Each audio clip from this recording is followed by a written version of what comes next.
bonjour. Oui, bonjour, je viens d'avoir un accident. D'accord, vous êtes à quelle adresse? On est sur la départementale 111 là. Et vous avez eu un accident seul? Non, une voiture en collision, elle a raté le stop. D'accord, il y a combien de blessés? Je crois qu'il y a 2 enfants. Moi et une conductrice. D'accord, est-ce que tout le monde est sorti des voitures? Moi oui. Et là-bas la dame non. La conductrice non. Les enfants oui. On arrive, je vous envoie les pompiers. Ça marche, merci.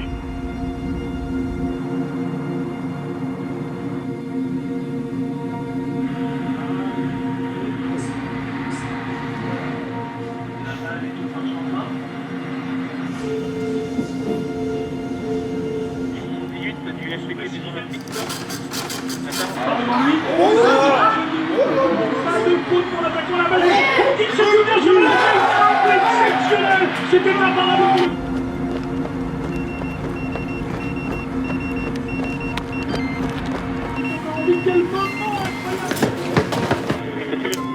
Départ VSRM, sens province Paris, décart 29 pour un accident VL. On se donne 1 heure à partir du moment en fait, où la victime a eu son accident pour qu'elle soit dirigée vers une structure hospitalière. Chaque minute compte parce qu'on est dans une situation justement où il faut prendre en charge très très vite pour avoir le maximum de chances de survie. On n'est pas chirurgien, on ne peut pas ouvrir les gens, on ne peut pas les soigner, on ne peut pas stopper ce qui se passe à l'intérieur. Notre but, ça va être de sauvegarder l'état de la victime tel qu'il est, ne pas l'aggraver.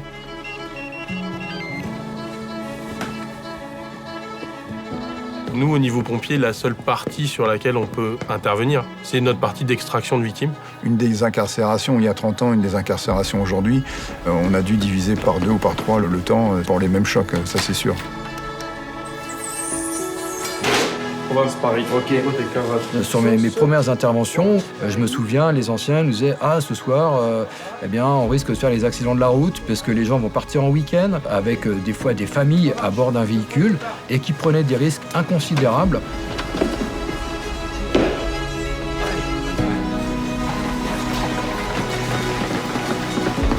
Avant, on ne parlait pas de sécurité routière, beaucoup moins. Les gens n'étaient pas sensibilisés au risque d'accident dû à la vitesse et dû à l'alcool, puisqu'il n'y avait pas autant de restrictions.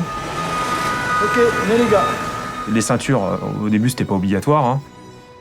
Rappelez-vous, en 1972, la France battait le triste record des accidents avec 16 617 tués en un an. Vous pensez que la ceinture n'est valable que pour les coups de frein? Moi, je crois. Pour quelle raison ne la mettez-vous pas? Parce que ça me gêne pour conduire. Non, j'aimerais pas être ficelé.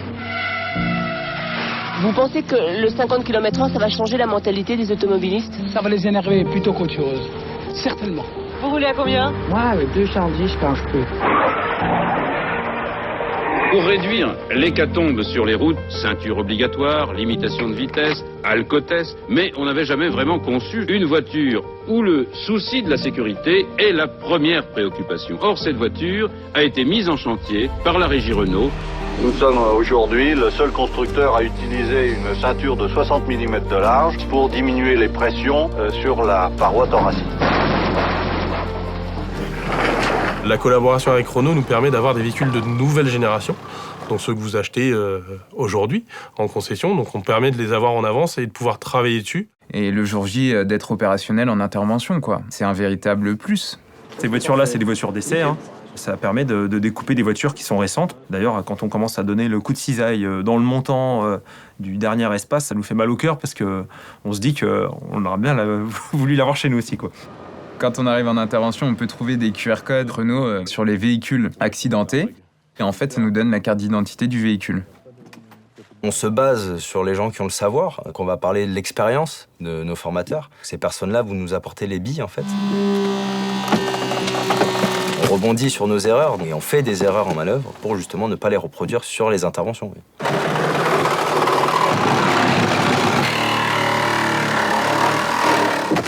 Le fait de s'entraîner, de répéter les gestes, etc., ça nous permet de gagner des minutes qu'on aurait pu perdre si on s'entraînait pas.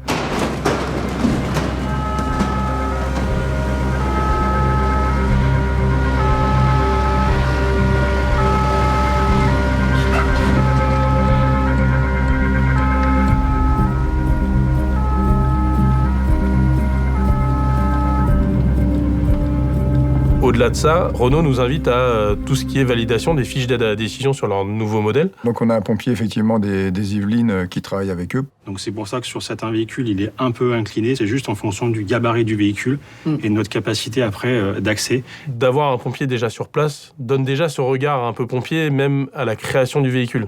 Donc c'est des petits détails, mais c'est vraiment travailler avec vous à chaque fois. Donc c'est bien tout l'intérêt de la collaboration. Je pense qu'on doit être le seul constructeur automobile à avoir écrit des règles techniques de conception dédiées aux sapeurs-pompiers. Bon, maintenant, j'attire aussi votre attention sur cette grande nouveauté qui est le Q-Rescue, qui est d'office installé sur la voiture. Ça permet de donner notre avis sur les matériaux, sur peut-être des modifications qu'il y a à avoir, sur certaines petites choses. Si jamais vous devez éteindre un véhicule électrique en feu, cette partie-là, qui est thermofusible, se trouve juste au-dessous, au niveau de la batterie. Du coup, vous allez le percuter avec le jet de la lance, et voilà. Le Fireman Access est une innovation donc Renault avec l'appui de quelques sapeurs-pompiers qui ont porté ce projet-là. Et en fait, c'est tout simplement dans la conception de la batterie d'avoir un accès à un trou.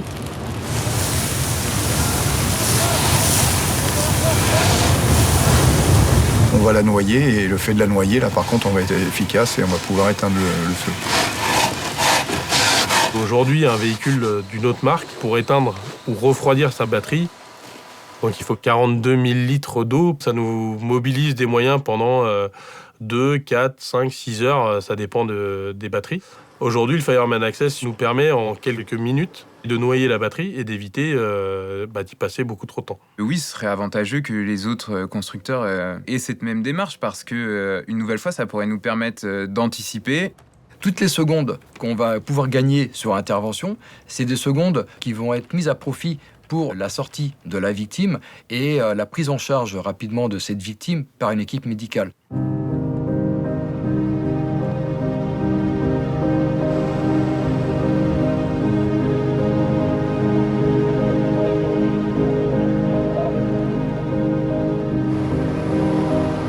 On arrive tellement vite sur l'intervention qu'on voudrait en fait relire nos protocoles, tout ça, pour être sûr, et puis on n'a vraiment pas trop le temps.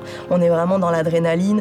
On parle avec son conducteur pour savoir comment on va procéder, selon où se positionne la victime, tout ça. Je lui dis comment on va faire. On travaille complètement main dans la main. Il y a une communication qui est constante. De toute façon, on ne pourrait pas travailler sinon. Ce qu'on appelle l'écureuil, c'est celui qui va avoir le plus de contact avec la victime, du début jusqu'à la fin de l'intervention. C'est souvent l'infirmier qui va devoir pénétrer au sein de la voiture où la victime est incarcérée, évaluer l'état de la victime, prendre des constantes, juste savoir si la victime est consciente ou alors vraiment, si c'est une urgence absolue, faire les premiers soins très rapidement avant la désincarcération.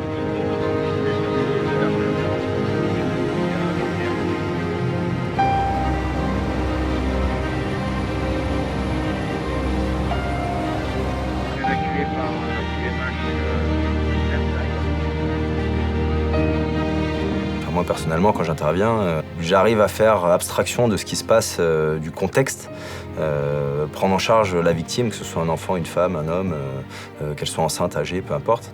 Et je vais arriver à garder ce côté professionnel. Par contre, la décharge, elle se fait souvent plus tard. Faut pas trop se mettre à la place des victimes parce que sinon on s'en sort pas. Faut se blinder en fait, tout simplement, pour éviter ça. Chacun a son mécanisme de défense en fait. Il y en a qui s'en détachent beaucoup et qui, en parlant rigolant pour s'en détacher, on a chacun notre moyen en fait de prendre du recul face à la mort. Moi, je l'ai pas encore trouvé. Comment je fais ? Je fais. Je sais pas, je vais sur le terrain et puis j'essaie de me dire que je vais réussir à gérer la situation, que je suis là pour ça et puis que si j'ai besoin, j'aurai de l'aide.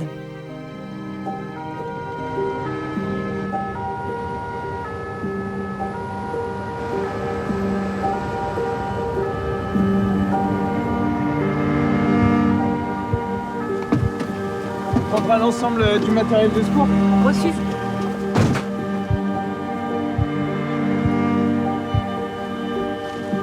Il y a une victime désincarcérée, a priori urgence absolue. Ok. T'as regardé s'il y a quelqu'un dans la voiture ? Ok.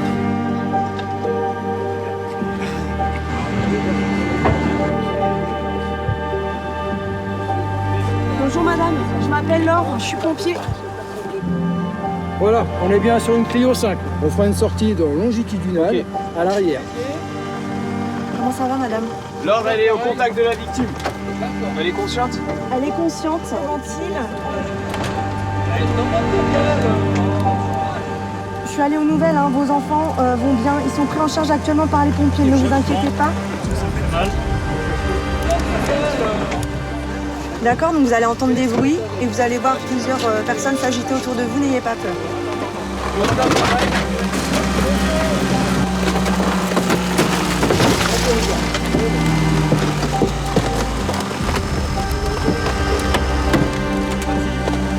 Est-ce que ça va, les douleurs?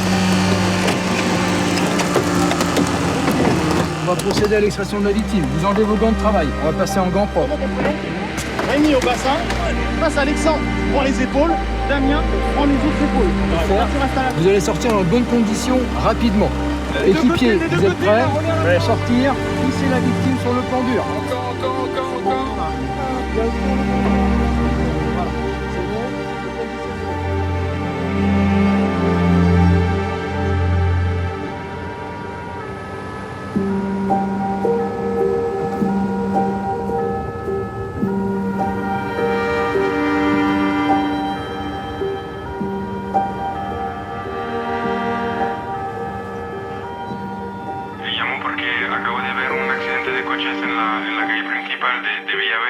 Mi mensaje para todas las marcas de vehículos es que incluyan en el proceso de fabricación y de diseño a los servicios de emergencia, que cuenten con nosotros.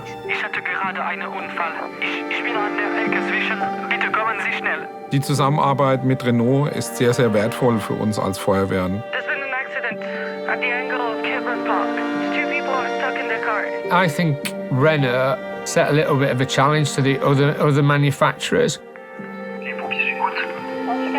Un'emergenza, come posso aiutarvi? Hallo?